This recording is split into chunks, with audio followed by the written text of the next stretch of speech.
दीपावली त्योहार को लेकर ट्रैफिक पुलिस ने अपनी तैयारियां पूरी कर ली हैं। शहर में भीड़भाड़ वाले इलाकों पर ट्रैफिक पुलिस की व्यवस्था की गई है। वहीं जहां ज़्यादा भीड़भाड़ वाले इलाके हैं, जहां बाजार हैं, वहां ट्रैफिक पुलिस द्वारा रूट को डाइवर्ट किया जाएगा। ज़्यादा जानकारी के लिए हमारे साथ ट्रैफिक डीसीपी ट्रैफिक हैं। सर, किस तरह की व्यवस्थाएँ की गई? देखिए, 3 प्रकार की व्यवस्थाएं की गई हैं। एक तो पहले से जो कई महत्वपूर्ण चौराहे हैं वहाँ पे फोर्स की संख्या बढ़ाई गई है त्यौहार के मद्देनज़र। पहला तो ये किया गया है।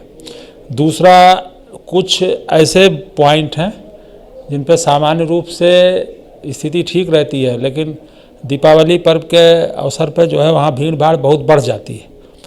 आपको मालूम ही है कि एमजी रोड शहर की सबसे प्रमुख रोड मानी जाती है, व्यस्ततम रोड मानी जाती है।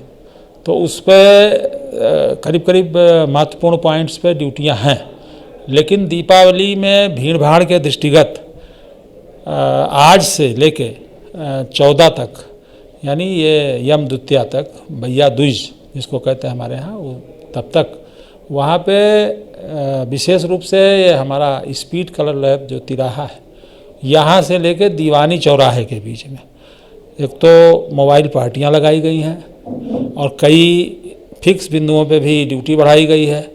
क्रेन की भी ड्यूटी लगाई गई है और इसका प्रभारी एक अलग से टीएसआई को बनाया गया है और 2 शिफ्ट में ड्यूटियाँ लगाई गई हैं, क्योंकि वहाँ पे काफ़ी शोरूम हैं और उसमें भारी संख्या में लोग जाते हैं अपने वाहनों से, जिसके कारण यातायात में व्यवधान पड़ता है। तो रूट डाइवर्ट की व्यवस्था क्या रहेगी? हाँ, तीसरा जो आपने जहाँ तक रूट डाइवर्जन की बात की, तो हमारे कई बाज़ार हैं जो बहुत ही सकरे हैं, बहुत ही व्यस्त हैं और त्योहारों के अवसर पे वहाँ पे बहुत दिक्कतें आ जाती हैं, लोग वाहन लेके जाते हैं। तो इसको देखते हुए विशेष रूप से हम लोगों ने, ट्रैफिक पुलिस ने शाहगंज बाज़ार में रूट डाइवर्जन का प्लान लागू किया है, जो कल 7 तारीख से लेके 14 तारीख तक लागू रहेगा। और इसमें सुबह 8 बजे से लेकर रात 10 बजे तक ये डाइवर्जन लागू रहेगा। विशेष रूप से शाहगंज बाज़ार को जाने वाले सभी रास्तों से, तहसील चौराहा हुआ, शाहगंज डबल फाटक हुआ, सीओडी तिराहा हुआ, इसके अलावा पृथ्वीनाथ फाटक के तरफ से, तो इन सभी रास्तों से जो आ रहे हैं, पचकुइया के तरफ से आ रहा रास्ता जो है, तो इन सभी रास्तों से 4 पहिया वाहनों को शाहगंज बाज़ार की तरफ नहीं जाने दिया जाएगा और ना ही 3 पहिया वाहनों को, मतलब टेम्पो और ई रिक्शा को भी नहीं जाने दिया जाएगा। तो उसके अलावा 2 पहिया वाहन और पैदल लोग जा सकेंगे, और ताकि बाज़ार में जो है इस तरह की स्थितियां ना बने कि लोग खरीदारी ना कर सकें और व्यापारियों को भी ये सुविधा हो। तो ये सबकी सुविधा को देखते हुए ये व्यवस्था लागू की गई है।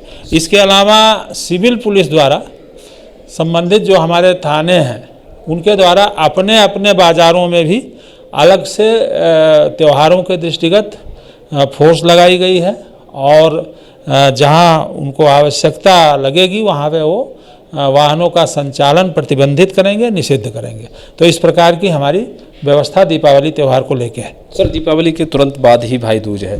भाई दूज पर ट्रैफिक लोड बढ़ता है, उसके लेकर भी तैयारियां पूरी होंगी। तो किस तरह से शहर के लेकर देहात तक व्यवस्थाएं किस तरह से की गई हैं? देखिए, भैया दूज को जो विशेष रूप से मैंने देखा है और मुझे बताया भी गया है और मैंने देखा भी है कि भैया दूज को विशेष रूप से काफ़ी लोग आवागमन करते हैं। तो हमारे जो कुछ चौराहे हैं शहर से आने वाले, मतलब शहर से जिनमें प्रवेश किया जाता है, तो उन चौराहों पे जो हमारे महत्वपूर्ण चौराहे हैं उनमें भीड़ भाड़ बहुत बढ़ जाती है। रामबाग चौराहा है हमारा भगवान टाकी चौराहा है, सिकंदरा तिराहा है, तो और जो पहले से ही काफ़ी ओवरलोडेड चौराहे हैं, हरिपर्वत, और तो इन सभी पे हम अलग अलग टीमें लगाएंगे, विशेष रूप से सुबह से लेकर और शाम तक, ताकि किसी प्रकार की कोई दिक्कत नहीं आएगी। और हमारे सभी इंस्पेक्टर साहिबान फील्ड में रहेंगे, मैं स्वयं भ्रमणशील रहूँगा, तो इस प्रकार किसी प्रकार की कोई दिक्कत नहीं आने दी जाएगी। जी थे हमारे साथ डीसीपी ट्रैफिक अरुण चंद, जिन्होंने ट्रैफिक के बारे में पूरी जानकारी दी। आगरा में जितने भी चौराहे हैं, जहां भी बाजार हैं, वहां ट्रैफिक पुलिस की पूर्ण व्यवस्था की गई है और जो रूट डाइवर्ट किए गए हैं उस पर पुलिस की समुचित व्यवस्था की गई है। अपने साथी रंजीत चौहान के साथ ब्रजकिशोर शर्मा, टीजी महाराजा न्यूज, आगरा।